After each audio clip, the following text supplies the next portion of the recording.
तर अमरावती महापालिका निवडणुकीमध्ये सर्वाधिक जागा जिंकत भाजप जरी मोठा पक्ष ठरला असला तरी त्यांना सत्ता स्थापन करण्यासाठी रवी राणांच्या युवा स्वाभिमान पक्षाच्या कोबड्यांची गरज लागणार आहे।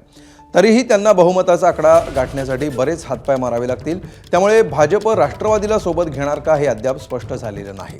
तर दुसरीकडे काँग्रेसनेही महापौर पदासाठी हालचाली सुरू केल्यात। काँग्रेस नेते आणि माजी मंत्री डॉक्टर सुनील देशमुखांनी महाविकास आघाडीचा महापौर तुम्हाला येणाऱ्या काळात दिसेल असं वक्तव्य केलंय। त्यामुळे आता अमरावतीच्या समीकरणाकडेही सर्वांचं लक्ष लागलंय।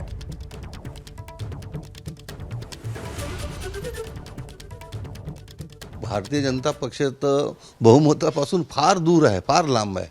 आणि आम्ही पण काँग्रेस आणि समविचारी पक्ष यांच्याशी बोलणी सुरू केलेली आहे। आणि तुम्हाला दिसून येईल की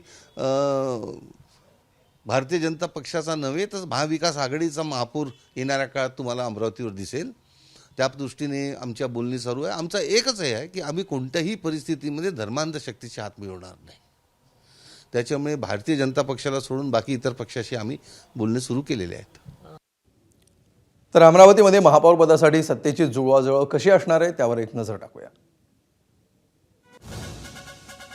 बघा, बहुमताचा आकडा आहे 44, भाजपकडे आहेत 25 जागा, काँग्रेसकडे 15 जागा आहेत। त्यामुळे तीन पक्ष सध्या किंग मेकर ठरू शकतात।